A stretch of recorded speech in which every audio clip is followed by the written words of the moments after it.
Hello, all the people of the internet. Over the last week, I found 3 things. 1, production quality. 2, a couple books. And 3, a new haircut. Also, my old webcam, which I have finally found. And this bright shirt that belongs to a church that I do not belong to.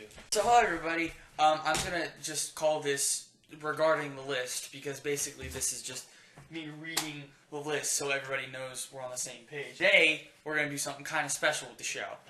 Take those headphones off.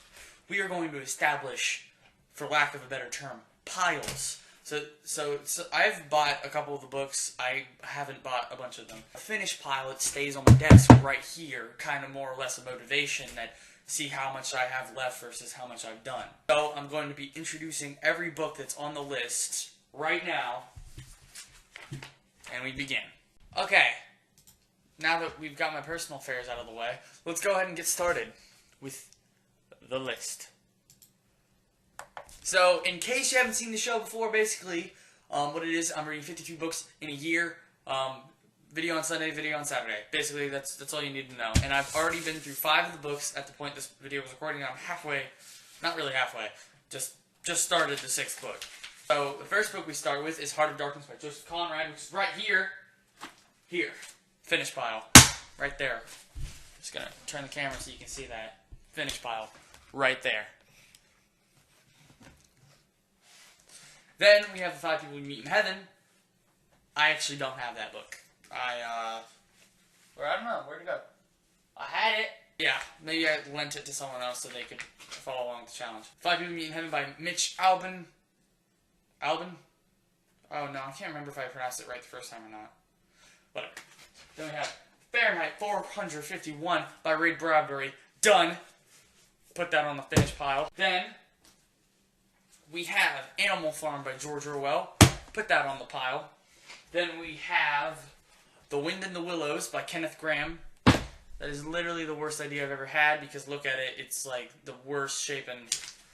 This is like the worst shapen pile I've ever made in my life. Look, we got a thick book right there. Whatever, I don't care. And after that, we have The Wind in the Willows, Kenneth Grahame. And now we're at the point of books I haven't read. Those are the books I've read already. Next, we have Gone Girl by Gillian Flynn, which I am reading as we speak right now. Not literally as we speak, but... So I'm going to put this on this unfinished pile right here in a spot. It doesn't make any sense because I can't move it around my TV. Okay, next we have The Outsiders by S.E. Hinton, which is right here. It's kind of like a book haul video. That's what I'm trying to make it like. But here, right there, that is the book after that. You know what? I can do this in reverse order. No, I'm not going to. After that, we have A Wrinkle in Time by Madeleine L'Angle. I'm assuming that's how you pronounce it. Again, a misshapen pile. After that, we have Of Mice and Men by John Steinbeck. And that is all the books I've bought already. If you'd like to take a look at both the piles. Here are both the piles. This is the unfinished pile. That is the finished pile. I'm going to continue with all of the books over the next 52 weeks that I will be reading. The next... After Of Mice and Men, we're going to have The Picture of Dorian Gray by Oscar Wilde, Slaughterhouse-Five by Kurt Vonnegut. We have Brave New World by Aldous Huxley, Before I Fall by Lauren Oliver, The Perks of Being a Wallflower by S.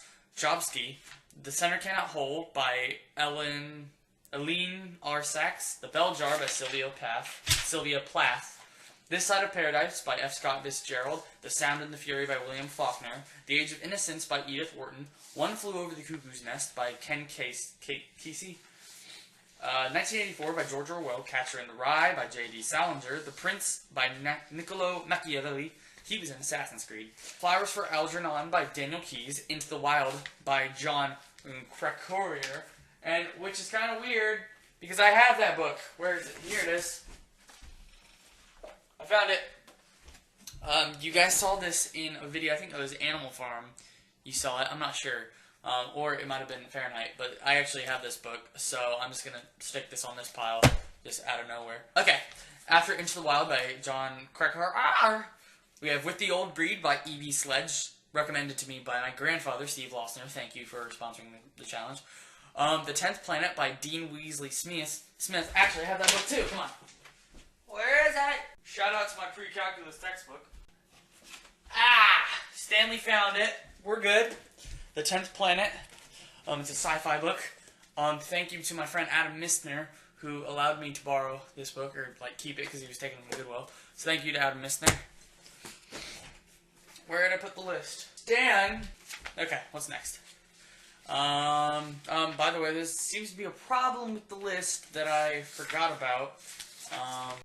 Gone Girl by Gillian Flynn is listed twice. So there's a problem with the list. That Gone Girl is listed twice right there. I forgot what the other book for that was, but I think it was presumably add whatever book was there to the end. So I'm just going to skip that.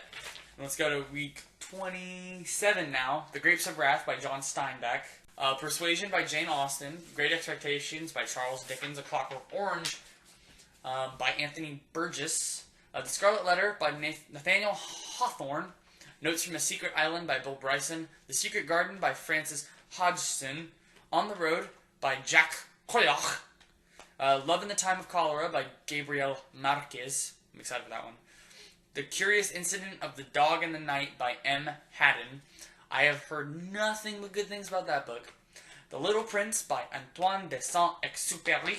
That right there is the sexy R when you laugh. The Wasp Factory by Ian Banks. Angela's Ashes by Frank McCourt. A Town Like Alice by Neville Shute. The Remains of the Day by Kazuo Ishiguro.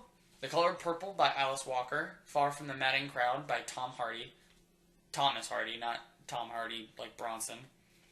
Anne of Green Gables by L.M. Montgomery. Alas Babylon by Pat Frank. Little Women by Louisa May Alcott.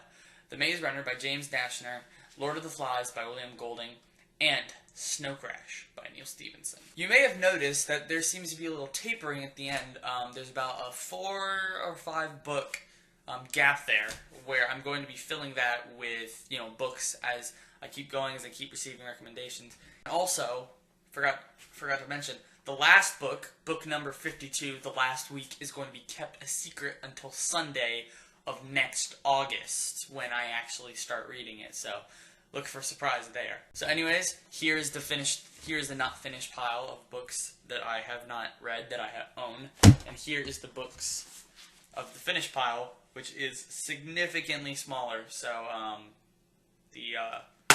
guessing the motivation comes later. Seriously, thanks to everybody who's watching, and even for the people who aren't, because someday you might be watching.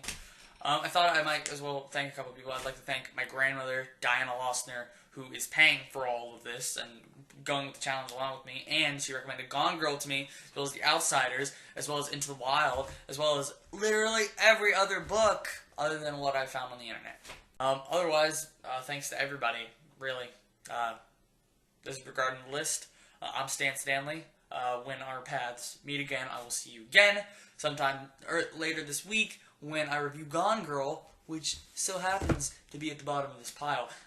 Paths meet again. Winky face. That was actually a pretty good video.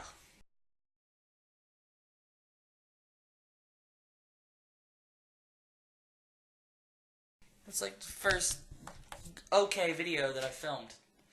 I better not have lost it. No! No, I didn't lose it. I didn't lose it, did I? Did I lose it? I think I lost it. No, I'm fine. I'm fine. I'm good. I'm all good. We're good.